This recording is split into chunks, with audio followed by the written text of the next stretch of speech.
আচ্ছা, কোরআনের একটা সূরাকে বলা হয় এর হার্ট বা হৃৎপিণ্ড। ভাবা যায়? আজকের এই আলোচনায় আমরা ঠিক সেই সূরা ইয়াসিনের গভীরে যাব আর জানার চেষ্টা করব কেন এর আবেদন এতটা শক্তিশালী। প্রত্যেক কিছুরই একটা হৃৎপিণ্ড আছে, আর কোরআনের হৃৎপিণ্ড হল ইয়াসিন। এই একটা কথা শুনলেই বোঝা যায় সূরাটার গুরুত্ব ঠিক কতটা। কিন্তু প্রশ্ন হল, একটা মাত্র অধ্যায় কিভাবে একটা বিশাল ঐশী কিতাবের কেন্দ্রবিন্দু হয়ে উঠতে পারে? আর এই প্রশ্নটা নিয়ে আমরা আজকে কথা বলবো। চলুন তাহলে খুঁজে বের করা যাক কোন বিষয়গুলো এই সূরাকে এতটা বিশেষ আর গুরুত্বপূর্ণ করে তুলেছে।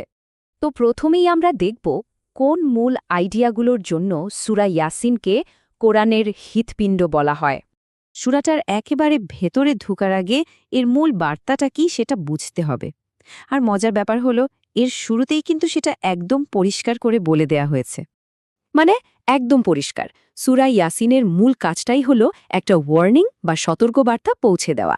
এটা এমন একটা ঐশী বার্তা যা হয়তো কোনো গাফেল বা উদাসীন মানুষকে তার জীবনের আসল উদ্দেশ্য আর দায়িত্বের কথা মনে করিয়ে দেয়।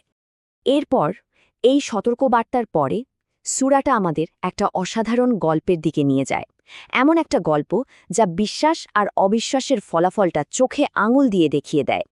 তো এই গল্পটা আসলে ধাপে ধাপে আমাদের দেখায় কিভাবে সত্যের ডাক আসে, তারপর কিভাবে একদল মানুষ সেটাকে অস্বীকার করে, আর ঠিক সেই সময় কিভাবে একজন বিশ্বাসী মানুষ এসে গল্পের মোড় ঘুরিয়ে দেন।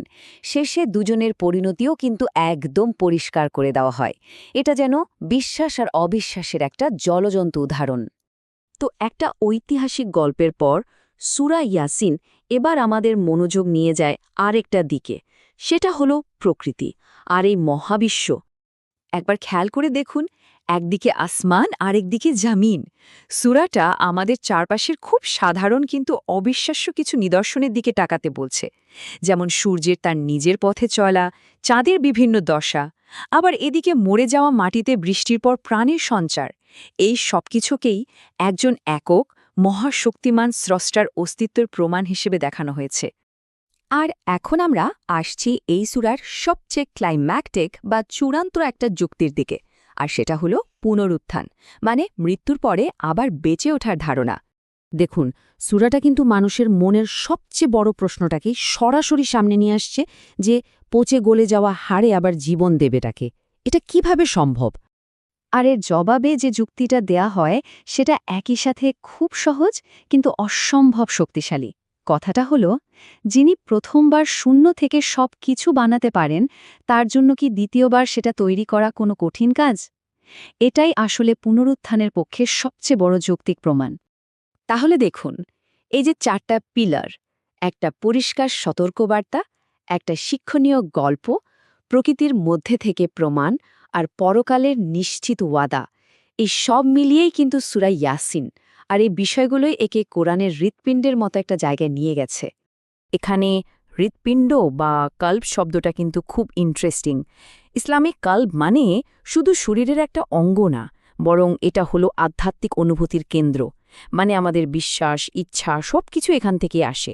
ঠিক যেভাবে একটা হার্ট সারা শরীরে রক্ত পাঠিয়ে আমাদের বাঁচিয়ে রাখে, সেভাবেই সূরা ইয়াসিনের বার্তাগুলো একজন বিশ্বাসীর ঈমানকে সতেজ আর শক্তিশালী রাখে।